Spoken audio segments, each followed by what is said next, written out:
dipersilahkan. Ya.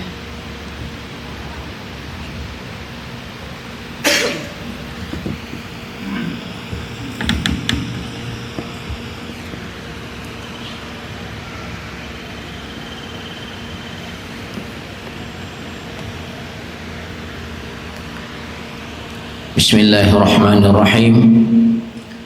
Assalamualaikum warahmatullahi wabarakatuh. Bapak dan Ibu serta saudara-saudara generasi muda Islam Jemaah Salat Zuhur Masjid Raya Syekh Ahmad Khatib Al-Minangkabawi Sumatera Barat yang hadir pada siang hari ini, yang kami hormati, yang kami muliakan. Sebagaimana biasanya, sebelum kita mengumandangkan iqamah kurang lebih 15 menit ke depan, kita mendengarkan terlebih dahulu tausiah zuhur dari guru kita, sembari menunggu saudara-saudara kita yang sedang berwudu atau yang sedang menuju masjid raya ini untuk ikut sholat zuhur berjamaah. Pada siang hari ini yang akan memberikan tausiah zuhur adalah Al-Ustaz Fajril Huda SAG. Alhamdulillah beliau telah hadir bersama kita di ruangan masjid raya ini, dan untuk itu kita mengucapkan banyak terima kasih. Bapak dan Ibu serta saudara yang kami muliakan, marilah kita dengarkan secara bersama tausiah zuhur yang disampaikan oleh Ustaz Fajril Huda SAG. Kepada beliau dengan segala hormat kita persilahkan. Sekian dari kami. Wassalamualaikum warahmatullahi wabarakatuh.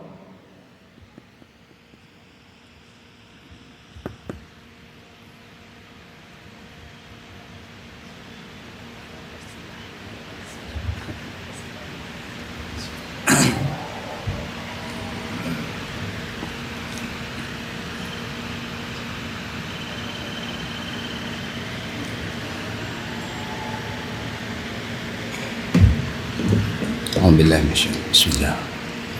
Assalamualaikum warahmatullahi wabarakatuh. Innal hamdalillah alladzi allafa baina qulubina fa asbahna bi ni'matihi ikhwana. Asyhadu an la ilaha illallah wahdahu la syarikalah wa asyhadu anna Muhammadan abduhu wa rasuluh sallallahu alaihi wasallam la nabiyya ba'da amma ba'd. Allahumma rabbi israh li sadri wa yassir li amri wahlul 'uqdatam min lisani yafqahu qawli. Allahumma anfa'na bima 'allamtana wa 'allimna ma yanfa'una wa zidna ilma. Allahumma inna na'udzu bika min 'ilmin la yanfa' wa min du'ain la yusma' wa min qalbin la yakhsha wa min nafsin la tasba'. Ya Allah, beri manfaatkanlah kami apa yang telah kami pelajari, dan ajarkan kepada kami ya Allah ilmu-ilmu yang bermanfaat untuk kehidupan dunia dan akhirat kami, dan tambahlah selalu ilmu-ilmu kami. Kami berlindung kepadamu ya Allah dari memiliki ilmu yang tidak bermanfaat untuk dunia dan akhirat kami, dari doa yang tidak dikabulkan, dari hati yang tidak pernah khusyuk, dan dari nafsu yang tidak pernah puas.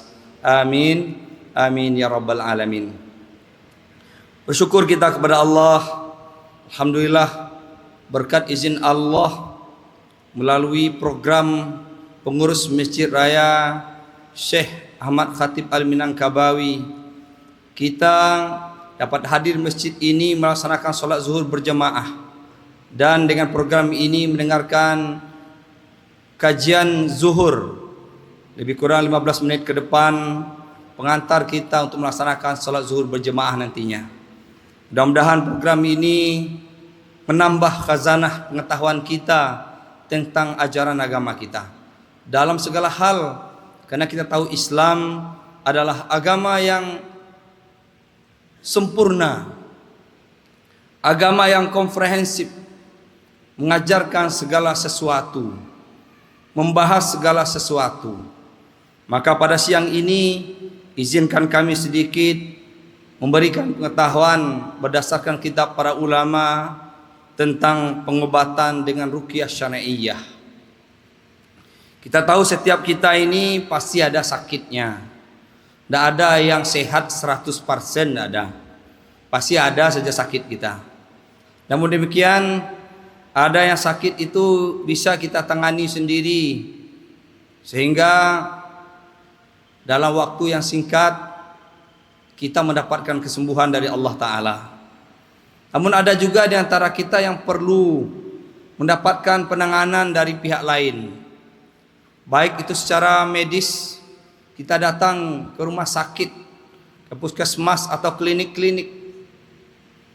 Namun ada juga secara non fisik yang sudah dibawa ke rumah sakit tapi belum juga diberikan kesembuhan oleh Allah Ta'ala. Maka Islam sebagai agama yang sempurna tadi membahas juga masalah ini. Di zaman Rasulullah SAW, sebelum Islam datang, pengobatan alternatif, pengobatan secara non fisik itu sudah dilakukan.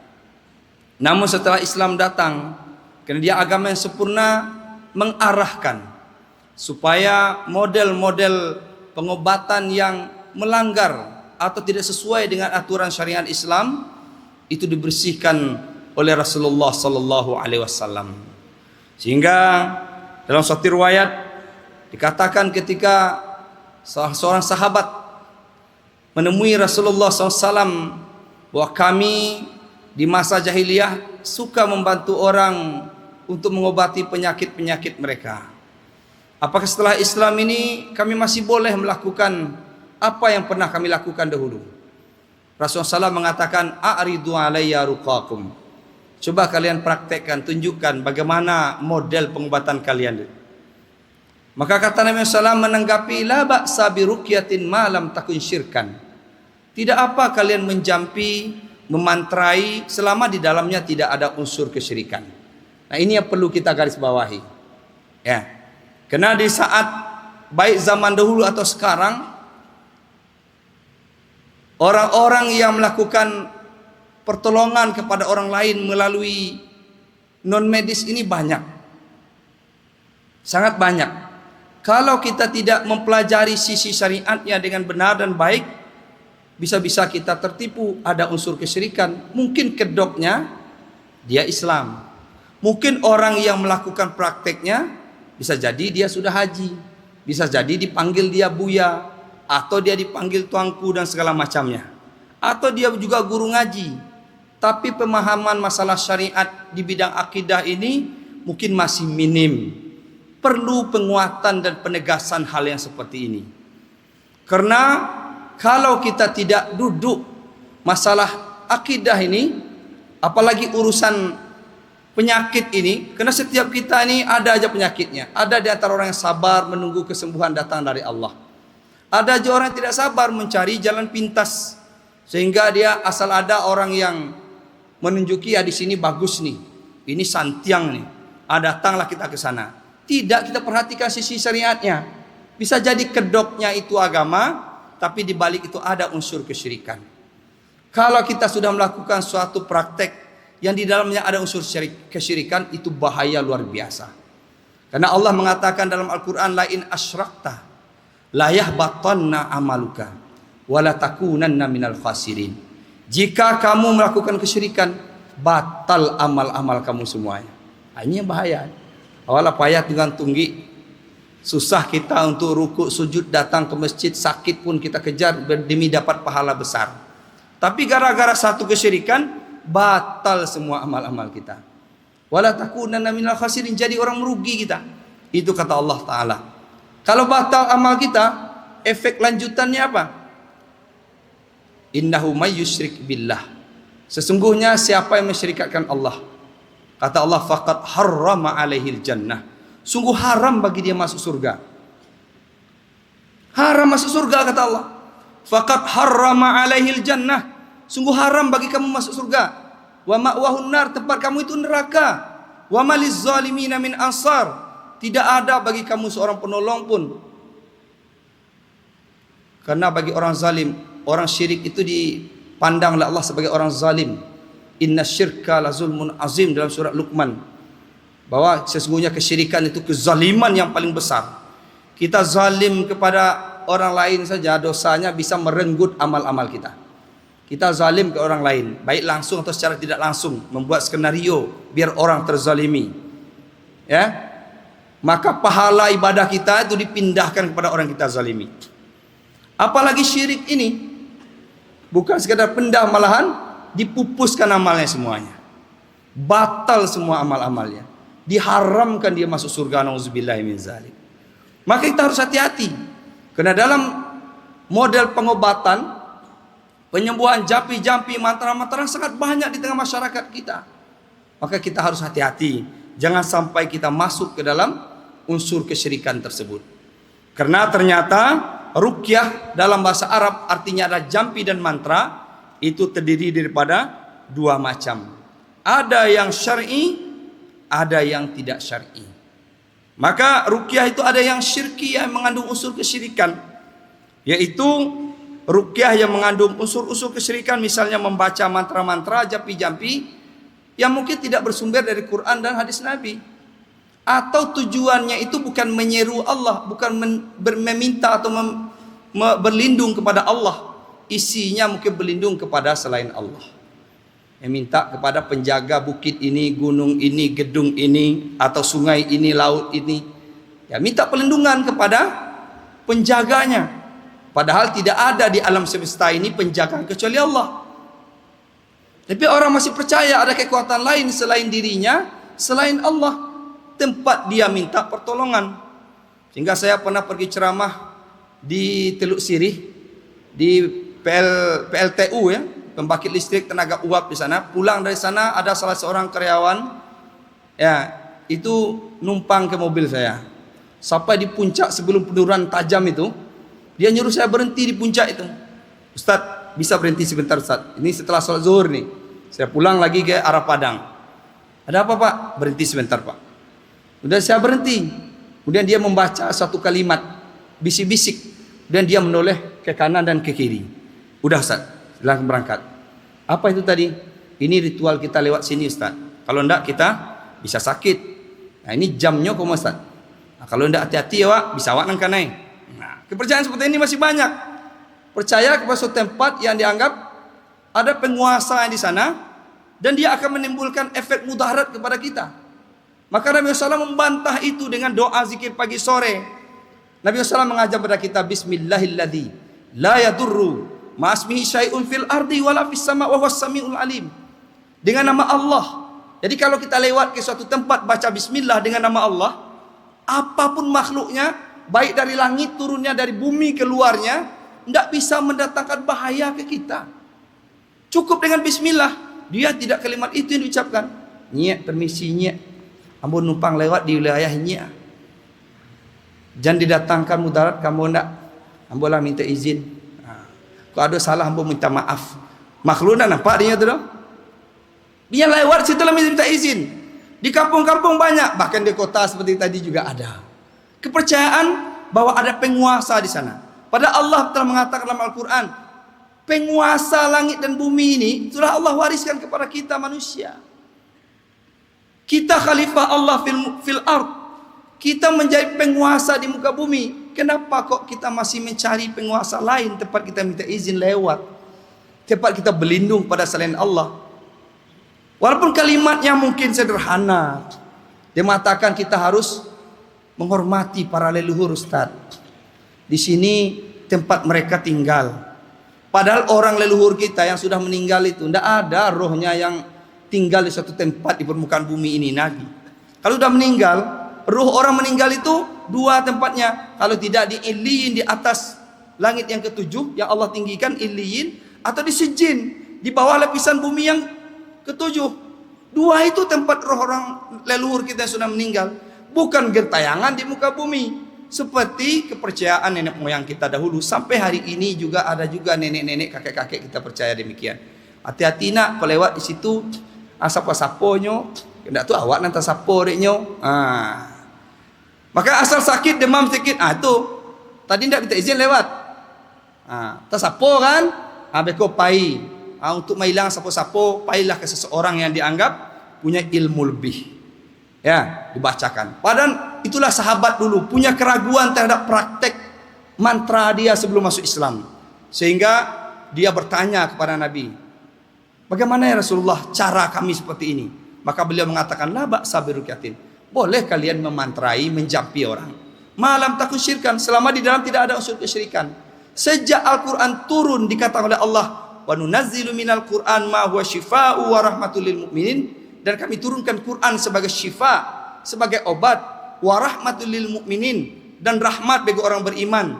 Maka Rasulullah SAW mengamirkan bahwa Quran itulah obat. Dia juga sebagai mantra, dia sebagai jampi, dan yang lain. Makanya Aisyah radhiyallahu anha pernah juga mengobati, ya, di antara perempuan-perempuan di zaman Rasulullah SAW. Maka Nabi SAW mengatakan, alijiha bi kitabillah, obati dia dengan kitab Allah, bukan dengan yang lain, dengan kitab Allah. Allah sudah turunkan Quran. Maka minimal ada seorang sahabat, dia datang di suatu kampung, di sana kepala sukunya sedang sakit. Sudah berbagai macam bentuk dukun, ya, para ahli-ahli pengobatan sudah didatangkan untuk mengobati, enggak sembuh-sembuh juga. Sahabat ini dia menawarkan diri, boleh enggak aku bantu ya mengobatinya? Ya tidak apa-apa, silakan. Dia kebetulan datang berdagang di suatu daerah itu. Maka beliau membacakan surah Al-Fatihah 7 kali. Tak hafal dia ayat-ayat ruqyah yang mungkin sering dibaca oleh para peruqyah yang panjang, yang juga punya khasiat yang banyak. Dia cuma tahu Fatihah saja, dibacanya 7 kali. Maka dia obatilah kepala suku ini, dengan izin Allah sembuh. Kemudian kepala suku ini saking girangnya, dia ingin memberikan upah. Ya, memberikan upah, yaitu 20. Ada yang mengatakan 20 ekor kibas, ada yang mengatakan 200 ekor. Maka dia ragu untuk menerima upahnya. Boleh enggak? Enteng sekali saya membacakan Fatihah 10 kali, dapat upah sebanyak ini. Kalau kita hargakan kambing hari ini berapa juta gitu ya, 2 atau 3 juta, ya kali 20 berapa juta tuh upahnya. Cuma membaca Fatihah 10 kali. Ragu dia menerimanya. Jangan-jangan ini salah nanti kan. Kehati-hatian mereka ketika takut kalau nanti ada unsur ketidak syariahnya, maka dia bertanya kepada guru beliau Rasulullah SAW, ya Rasulullah, kemarin saya mengobati orang ini dengan surat Al-Fatihah. Kata Nabi, ada enggak yang kamu baca yang lain? Kata sahabat itu, demi Allah SWT, tidak ada, cuma itu yang saya bacakan. Saya yakin itu adalah obat seperti yang kau sampaikan. Maka katanya, orang melakukan pengobatan dengan Quran juga, tapi dengan cara yang salah. Sementara Eko menggunakannya dengan cara yang benar. Maka orang mengambil upah dengan cara yang salah, maka dia haram mengambil upah itu. Sementara Eko dengan benar, maka engkau berhak untuk mengambilnya. Adakah orang yang hadir bersamamu? Kata Nabi SAW, ada Rasulullah teman-teman saya, kasih juga dia bagian darinya. Ada di upah itu tidak ia makan seorang, tapi ia bagi-bagi lujo kawanan hadir dan ikut menyaksikan. Istilah aku minimal wak, kalau seketek, kalau tidak nak sebanyak kambing yang 20 ekor tu, kau dapat dia GPT, dia ajak lo traktir kawan makan siang bagai. Ya kan? Begitu ya Nabi SAW mengajarkan basa-basi kepada sahabat ini. Kemudian kata Nabi SAW, dan berikan satu bagian untuk guru. Nabi pun mendapat juga bagian karena sebagai guru tadi ya, tempat bertanya, dapat bagian dari itu. Begitulah Islam mengajarkan.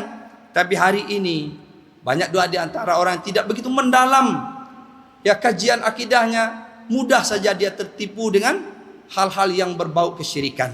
Maka bahayanya seperti kita sampaikan tadi, itu bisa merusak akidah kita. Mungkin di waktu yang singkat ini, itu saja dulu sebagai pengantar kajian-kajian kita mungkin berikutnya. Tentang begitu pentingnya kita mendalami masalah ini, karena Islam itu agama yang komprehensif. Jangan kita bicara tentang hanya ibadah salat, puasa, zakat, haji saja. Tapi dalam pengobatan di sana ada unsur ibadah. Di sana ada juga unsur akidahnya. Di sana juga ada unsur bagaimana menolong orang dengan cara yang benar. Sehingga kita tidak merusak akidah Islamiah kita. Karena bahaya yang tadi dalam Quran katakan, kita dianggap orang melakukan kezaliman yang paling besar. Amal ibadah kita ditolak oleh Allah Ta'ala. Kita dikatakan faqad harrama alaihil jannah. Sungguh haram bagi kita masuk surga. Ini yang kita khawatirkan. Awaklah payah tunggang-tunggi salat. lapailu haji, umroh, berkorban tiap tahun, infak kita banyak setiap masuk masjid, nampak orang pinggir jalan susah kita beri bantuan, tapi semuanya tidak diterima di sisi Allah kalau akidah kita bermasalah, masih ada punya unsur-unsur kesyirikan. Mudah-mudahan kami membuka terapi ruqyah di Jalan Ummirin dan Saleh dalam rangka untuk menyelesaikan permasalahan umat. Walaupun dulu pernah didatangi ya beberapa mobil dari kelompok orang-orang yang tidak suka dengan ruqyah syariah. Dia mengancam kita, ingin membunuh kita, tapi karena kita yakin bahwa tidak akan mati seseorang akan dibunuh kalau Allah tidak mengizinkannya dia mati, kalau ajal yang belum datang. Maka alhamdulillah sampai detik ini kita dari ancaman itu cukup menyerah. Hasbiyallahu la ilaha illahu alaihi tawakkaltu wa huwa rabbul arsyil azim. Hidup kita direncanakan oleh Allah dengan takdir ajal itu. Maka jalanilah hidup kita sesuai syariat Islam dalam setiap kegiatan harian kita. Jangan sampai ada unsur kesyirikan. Belum lagi masalah jimat-jimat. Orang datang berobat kepada orang dikatakan dia buya, haji, tapi memindahkan penyakit ke ayam. Ada yang memindah penyakit ke telur. Dan itu permasalahan klinik yang banyak dengan masyarakat kita. Anak-anak kecil belum tahu apa-apa sudah dikasih dasun. Itu permasalahan yang perlu kita diskusikan lebih panjang lagi. Pada waktu yang singkat ini, cukup ini sebagai pengantar bagi kita. Mudah-mudahan diskusi kita ke depan bisa membuat kita bersih dari kesyirikan. Karena pesan Nabi SAW kepada kita, nah, jangan sampai kita mati melainkan kita bebas dari kesyirikan. Ya, itulah pesan beliau, supaya kita tidak mati sia-sia, supaya kita tidak su'ul khatimah. Fa'tabiru ya ulil albab la'allakum tatafakkarun. Billahi taufiq hidayah. Subhanakallahumma rabbana wa bihamdika asyhadu an la ilaha illa anta astaghfiruka wa atubu ilaik. Assalamualaikum warahmatullahi wabarakatuh.